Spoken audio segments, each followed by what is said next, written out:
Estamos de volta. O RN1 começa hoje a entrevistar os candidatos à Prefeitura de Natal. A ordem foi definida em sorteio, teve como base o resultado da pesquisa Quest divulgada no último dia 16. E tudo isso foi acordado em reunião com os representantes dos partidos. Cada entrevista vai ter 30 minutos de duração. Aqui no estúdio, o apresentador do Bom Dia RN, Ayrton Freire, e a coordenadora do G1 RN, Fernanda Zauli, vão me ajudar nessa missão de hoje e dos próximos dias. E a gente vai fazer as perguntas que vão ajudar você a definir o seu voto. A nossa primeira candidata é a candidata Natália Bonavides, a nossa convidada, Natália Bonavides do PT. E a gente tem 30 minutos para discorrer esse bate-papo. Candidato, nosso tempo começa a valer a partir de agora.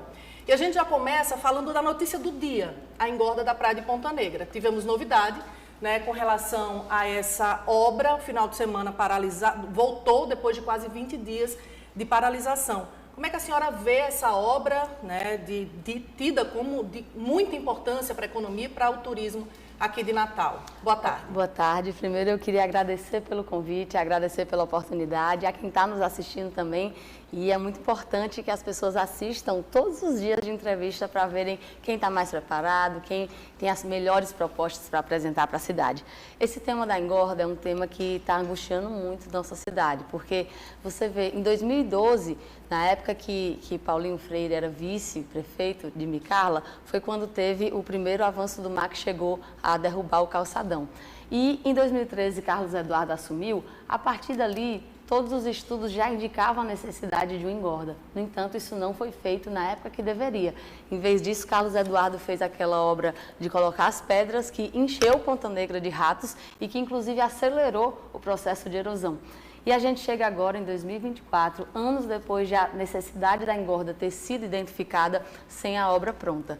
E o que muito nos está preocupando é que esse conjunto de obras ele custa mais de 100 milhões de reais e ele está sendo tratado pela prefeitura, pelo prefeito Álvaro Dias, de forma absolutamente irresponsável. Você imagina uma construtora. Imagina que ela quer começar uma obra de um prédio.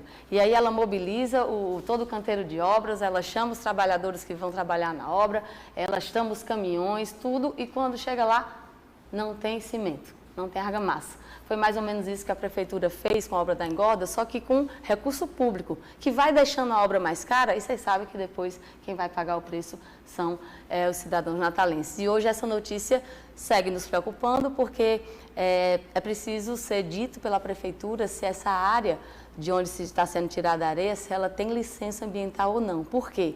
Porque nós estamos falando de uma região que fica ali na linha do Morro do Careca. É o nosso cartão postal, é ali o símbolo da nossa cidade. Não só para quem vem de fora e para o turista, não, mas para a gente que vive aqui, tem aquela área, aquele cenário como especial. Imagina se acontece alguma coisa com o Morro do Careca. Mas a senhora é contra a obra? Não, na verdade, o que todos os estudos mostram é que é uma obra necessária, tanto que ela deveria ter sido feita quando Carlos Eduardo foi prefeito em 2013, a partir de 2013. Ali já tinha sido identificada a necessidade da obra, mas assim como em vários outros temas importantes para a cidade, os últimos prefeitos não resolvem e deixam para fazer alguma coisa sobre o assunto só em ano eleitoral. Álvaro Dias tem muito a explicar para Natal de por que, depois de anos sabendo da necessidade da obra, deixou para fazer agora, no meio das eleições, e por que está fazendo tudo de forma amadora, improvisada. É bom a gente lembrar que não é o dinheiro dele, é o dinheiro público e é a nossa praia. Então, é um tema que me deixa muito preocupada, ainda mais agora com as notícias sobre essa retomada da obra, sem a informação clara sobre se tem ou não licença. Vamos aguardar a prefeitura informar. Feita a obra da engorda de Ponta Negra, quais são seus projetos para aquela praia? O principal cartão turístico de Natal é o Morro do Careca, e hoje a praia de Ponta Negra o que a gente vê são banheiros deteriorados, chuveiros quebrados, o próprio calçadão em si todo quebrado. O que a senhora tem previsto para essa praia? Nós temos há mais de 10 anos um enorme descaso com essa praia, e não só com essa, né? Na verdade, com toda a nossa orla. Outro dia eu estive lá e fiquei vendo a dificuldade, por exemplo, dos garçons, dos próprios banhistas, de descer da calçada para a areia, porque não tem escada e coloca sacos, as pessoas colocam sacos de areia, ou onde tem escada são umas tábuas apodrecidas que dá até medo de andar. A gente está falando do principal cartão postal da cidade e é tratado com esse desleixo, então imagina como estão os outros locais da cidade. Na verdade, todo esse discurso que os outros candidatos têm falando que priorizam o turismo, não passa de discurso. É discurso que não corresponde às ações, porque o que nós estamos vendo é a praia entregue aos ratos, a praia com condições péssimas, sem nenhuma acessibilidade. E o que nós vamos fazer é uma reurbanização de toda essa orla. É uma reurbanização que inclui a possibilidade de quem é natalense viver também o lazer na sua praia. Hoje tem gente que vem de outro país para ver as nossas paisagens. E às vezes um morador da Zona Norte não tem um ônibus para chegar lá. Eu estou misturando aqui o transporte, porque quando a gente fala de infraestrutura para uma praia, nós temos que ter as ações de zeladoria, né, da iluminação, da calçada, da própria escada e rampas também, para a gente ter acessibilidade para pessoas com deficiência, mas também sobre a infraestrutura para se chegar lá. Como a cidade pode ter um sistema de transporte que permita que aquela praia seja movimentada e que garanta, inclusive, circulação de pessoas consumindo, fazendo uso dos serviços, para que aquela área tenha uma relevância econômica cada vez maior. E vamos nos lembrar também de quem trabalha na praia hoje. A Prefeitura tem feito essa obra da Engoda sem nenhum cuidado, sem nenhuma atenção de como as pessoas que hoje trabalham na praia vão fazer para sobreviver no período da obra. E isso é algo que nós teremos um plano na Secretaria de Assistência Social para apoiar essas famílias durante o período em que não se possa trabalhar. Candidata Natália, boa tarde, bem-vinda. Boa tarde a todos. A gente está falando da orla, e eu quero insistir ainda nesse assunto, porque, apesar do que a gente comentou aqui, nós estamos vendo obras acontecendo na orla de Natal nesse momento. Temos a Redinha, com a construção do complexo que inclui ali o mercado, a Praia do Meio e aquela região da Praia do Forte passa por obras também nesse momento, a própria obra da Engorda está ocorrendo. No caso de eleição da senhora, chegando em janeiro e por algum acaso essas obras não estarem concluídas, a senhora pensa em tocar essas obras? E se sim, o que vai fazer de diferente? Primeiro eu queria de novo registrar o fato de que nós estamos numa prefeitura que tem uma conduta tão oportunista que todas essas obras que o senhor mencionou agora só se iniciaram esse ano, só estão sendo feitas agora, durante o período eleitoral. Isso é algo que a população tem reclamado muito, porque é como se as coisas começassem, ficassem sem serem finalizadas, né, sem serem concluídas. E nós vamos concluir as obras, mas não só essas da orla. Nós vamos concluir, por exemplo, as 10 obras de creche que estão inacabadas, que desde a gestão de Carlos Eduardo tinha havido recebimento de recursos federais para serem feitas e que não foram feitas nem foram concluídas pela atual gestão. Inclusive, essas não fazem parte de obras que estão acontecendo agora na cidade, né, dada a não prioridade que a atual gestão dá ao povo trabalhador, às mães, às mulheres que gostariam de trabalhar e não estão tendo oportunidade. Em relação ao que fazer diferente, na construção nós temos que finalizá-las, mas no gerir, na gestão, com certeza nós vamos fazer diferente, porque a falta de cuidado que existe hoje, principalmente com a população que trabalha nesses locais, é de cortar o coração. Na Redinha nós estamos vendo um exemplo disso acontecer. Mas, a Redinha, desculpe interrompê-la, a senhora pretende reverter essa PPP que foi feita no mercado da Redinha? Não tem PPP feita no mercado da Redinha. Tem uma lei que foi aprovada dando diretrizes para uma futura possibilidade de gestão. E eu devo lembrar que existem vários modelos de PPP. Inclusive, nós temos visto em outros municípios parcerias com cooperativas de trabalhadores, com associações e com outras formas de inserir as pessoas que já viviam e já trabalhavam naquela comunidade, inserir no benefício da obra. Porque na Redinha o que a gente está vendo hoje, as pessoas que tanto pleitearam infraestrutura para a Redinha, que tanto queriam ficar felizes com a chegada do novo mercado, elas estão sendo expulsas. E não tem garantia nenhuma de que depois de 3 anos nenhuma delas esteja lá trabalhando. Então, o que a gente vai fazer é que cada ação de desenvolvimento, cada obra de infraestrutura que seja feita respeitando aquelas pessoas que hoje tiram sua renda de lá, sustentam suas famílias de lá e suas famílias há gerações fazem isso. E aí não é justo que, na hora que o investimento chega, ele chega para gerar desemprego e não emprego. Isso é uma inversão total de qual deveria ser o rumo das coisas. Então, esse respeito que nós vamos ter com a nossa população. A gente também queria a sua opinião com relação ao outro projeto que foi aprovado no mesmo período dessa que concede, né, o Complexo Turístico da Redinha nessa parceria, que seria a concessão do Teatro Sandoval Vanderlei, que fica no Alecrim, restaurado, e agora tem uma concessão aprovada em lei na Câmara Municipal para a concessão do SESC. Qual é a sua visão com relação a esse projeto?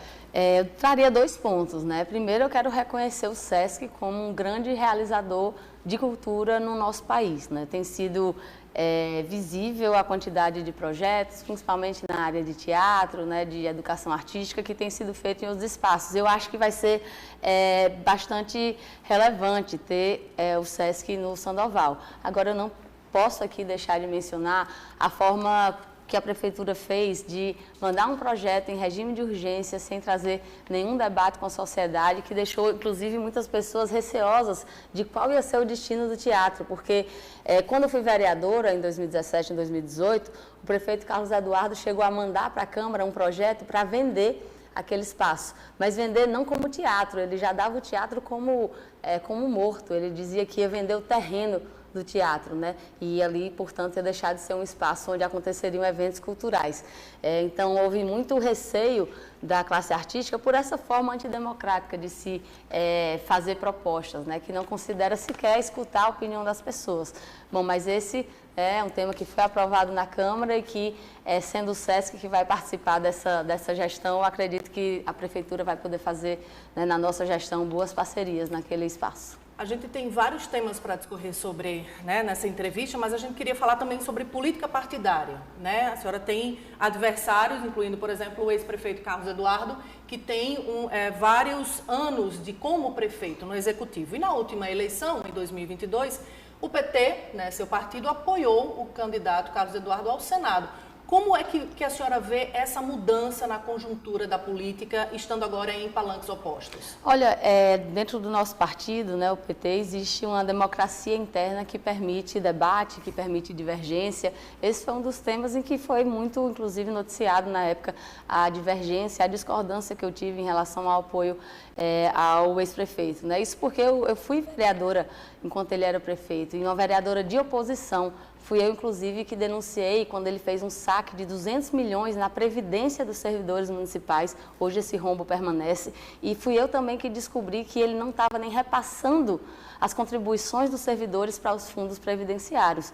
E olha, ainda tem quem ache que ele tinha sido um bom gestor, mas quando a gente vê o que aconteceu de verdade e de que forma ele estava fazendo caixa com os dinheiros dos servidores, a gente vê que, na verdade, foi uma gestão extremamente irresponsável. Mas e essa eu acho postura, que... desculpa, essa postura não foi lida no palanque passado, né?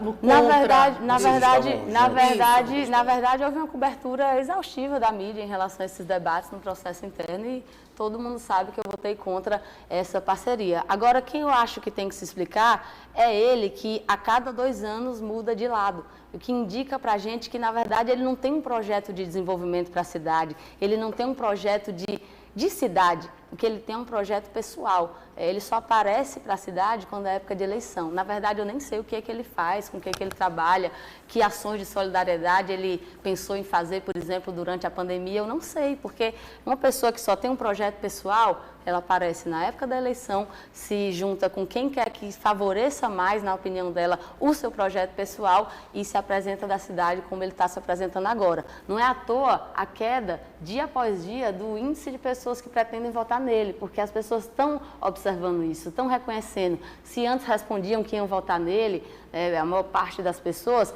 hoje a cada dia que elas lembram como é que foi de verdade a gestão e como é uma pessoa que não tem palavra nem com seus aliados, avalie com a população, vão deixando de querer votar. É um voto frágil, sem convencimento e que eu tenho muita certeza de que até o primeiro turno vai cair ainda mais. Candidata, num eventual segundo turno, entre Carlos Eduardo e Paulinho Freire, o PT vai apoiar Carlos Eduardo? Eu vou estar no segundo turno, então acho que esse debate, infelizmente, nós não precisaremos fazer. Mas eu não sei dizer com quem, né? Porque realmente existe um movimento, né, se você vê os gráficos, né, das pesquisas, você vê que a nossa subida nas pontuações é uma subida muito expressiva, né? A candidata que mais cresce, inclusive, sou eu, é a nossa candidatura, a de Carlos Eduardo caindo muito e a de Paulinho crescendo numa velocidade menor do que a nossa. Então, não sei com qual dos dois. No tocante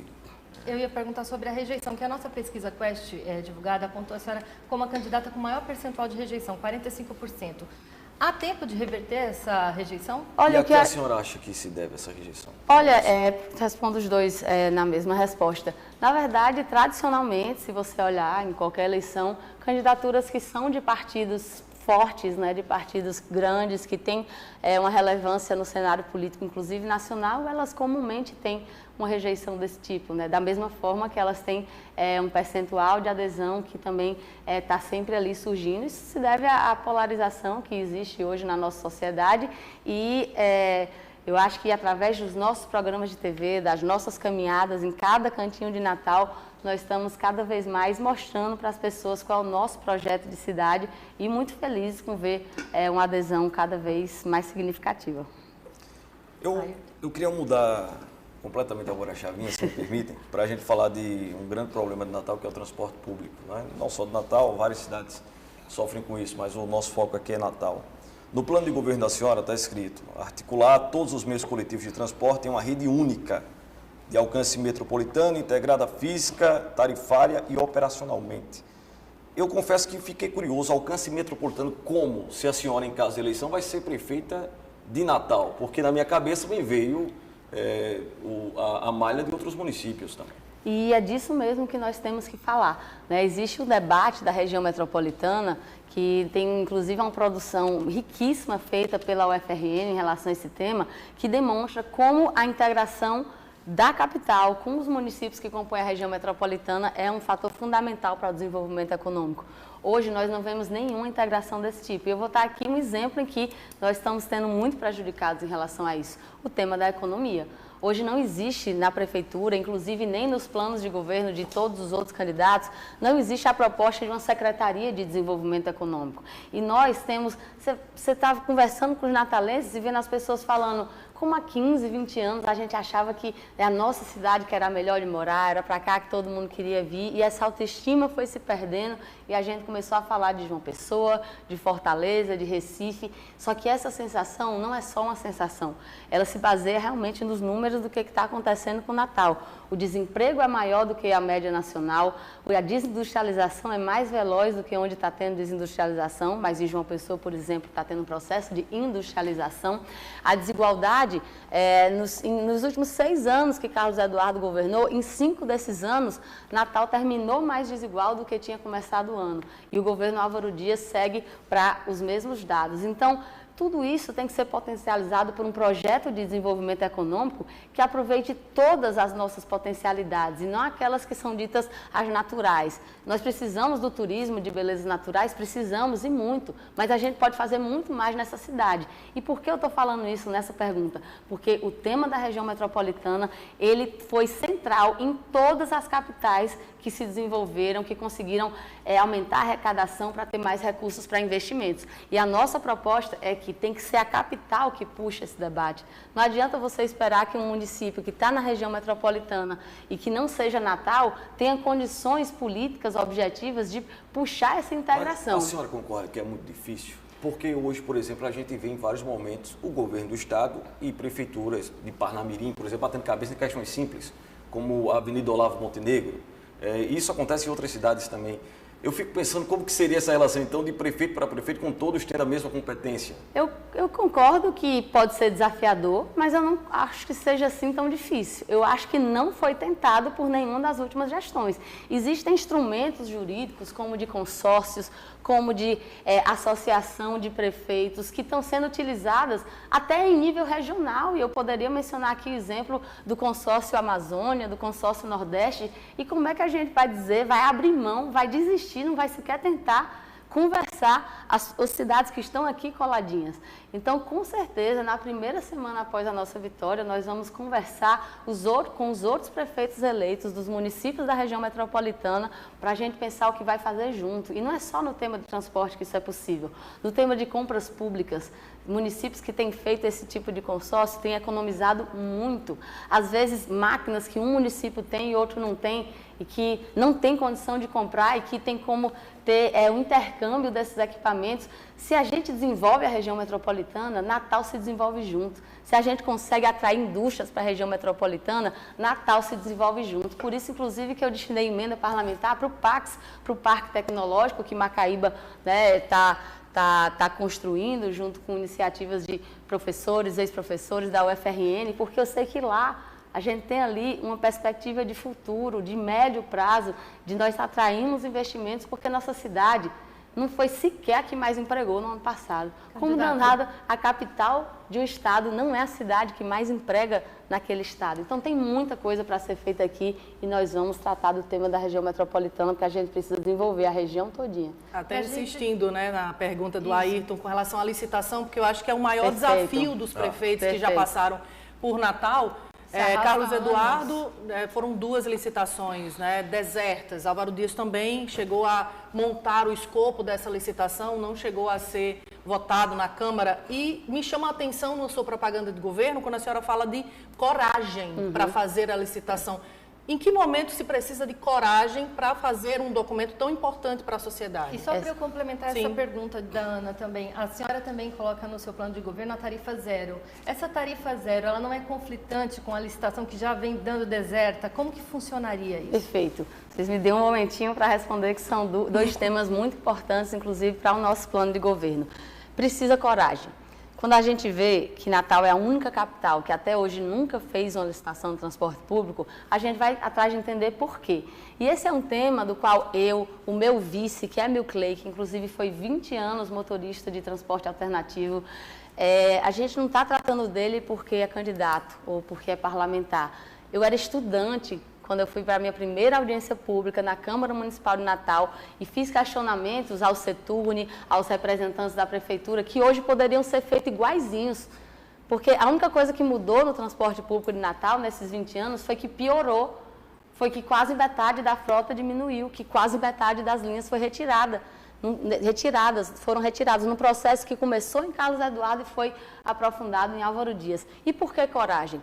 Porque o que a gente vê é uma relação muito absurda que existe hoje entre Prefeitura e Seturne. Eu entrei com a ação judicial depois da pandemia, quando o mundo inteiro voltou a funcionar, menos as linhas de ônibus de Natal, que as que foram retiradas não voltaram. Eu consegui uma decisão liminar para as linhas voltarem. Você sabe o que aconteceu?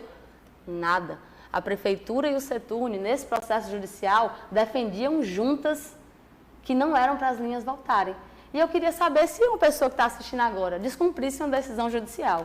O mínimo que acontecia a essa pessoa era um bloqueio das suas contas do dinheiro que tivesse na poupança, se não fosse preso. Mas com o Seturne, não. A Prefeitura permite e até concorda que eles façam todo tipo de desmando com a população da nossa cidade e fique por isso mesmo. E aí a gente começa a estranhar muito relações como, por exemplo, a que Carlos Eduardo teve com essas empresas, porque foi o que mais deu aumento de tarifa, foi o que deu um perdão de 70 milhões de dívidas e foi o que, ao mesmo tempo, recebia doação de campanha de representantes dessas empresas. Tem que ter coragem, porque são interesses que estão aí cristalizados há muito tempo. Eu era estudante, eu já me graduei, já fiz um mestrado, já fiz uma especialização em gestão pública municipal e só piorou. Então, quando eu falo que coragem é a primeira coisa necessária, é que são interesses que têm que ser enfrentados na forma que a lei diz. Você não pode ter um serviço operando sem um contrato de concessão. Mas como fazer essa licitação, já que as últimas deram desertas? As últimas deram desertas porque os últimos prefeitos nunca tiveram intenção real de que elas funcionassem.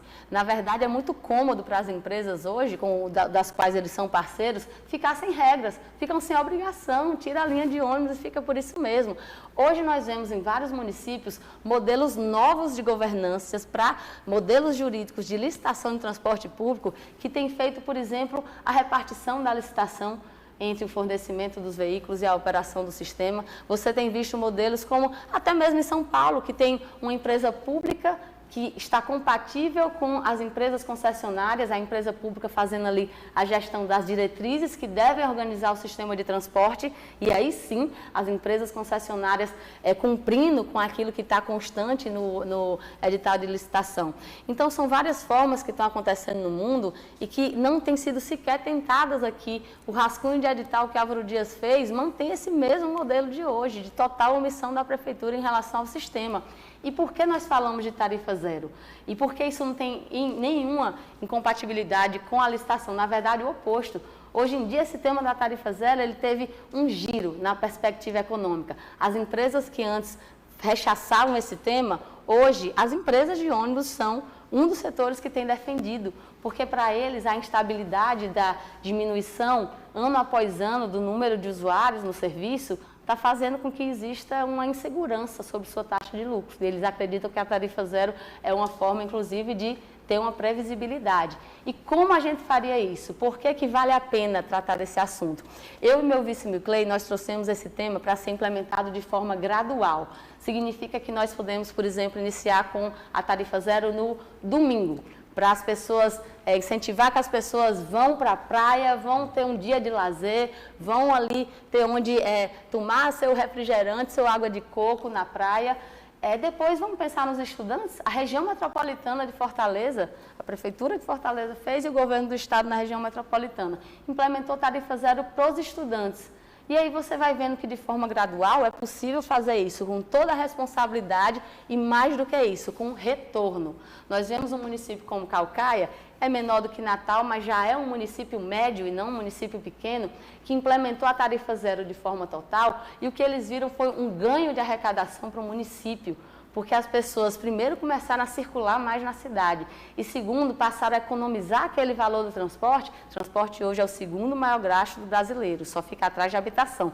E aquele dinheiro que eles economizaram, eles foram comprar um material escolar legal para o seu filho, foram trocar um móvel novo, um móvel que estava precisando ser trocado em casa. A cidade ganha com isso. Mas para a tarifa zero, desculpa, Fernanda, para a tarifa zero alguém tem que subsidiar. A prefeitura deve subsidiar. É importante nós fazermos a diferenciação entre subsídio para as empresas de ônibus e subsídio para a tarifa da população. Como está sendo feito, onde está sendo feito? Em Caucaia, com o orçamento próprio do município. Está custando por volta de 3% do orçamento. Será que é muito? Aí a gente vai ver os estudos e entende que o gasto com transporte público pela prefeitura é como aquele gasto com assistência, com Bolsa Família, por exemplo, que você investe R$1 e retorna 4, e retorna 5. Então, é uma medida que, quando você investe no setor, ele volta em vários benefícios sociais para o meio ambiente, porque você sabe que o transporte individual é o que mais polui nas cidades,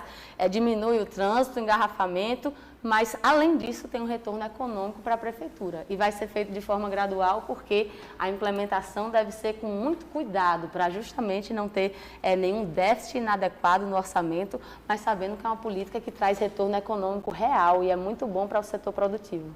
Candidata, vamos falar de educação. Em 2024, 1.208 crianças ficaram fora das creches, não tiveram vagas, ficaram de fora daquele sorteio que é feito pelo município. No seu plano de governo, há a intenção de sanar esse déficit já no primeiro ano de gestão, através de parcerias com ONGs, a UFRN. Como isso vai funcionar? E é possível, porque a gente sabe dessa intenção, é o que todos nós queremos, né? Que esse déficit acabe. Mas é possível, de fato, sanar isso já no primeiro ano? Eu queria primeiro contextualizar, eu vejo que o nosso tempo já vai se esgotando, mas esse é um tema que é muito importante e eu, como única candidata mulher à prefeitura, me sinto muito responsável por ele. Carlos Eduardo começou a sortear crianças em 2015. Ele tem dito nas propagandas que ele dobrou as vagas de creche, né? Mas vamos ver como ele fez isso. Tinha creche em tempo integral e ele cortou o tempo integral.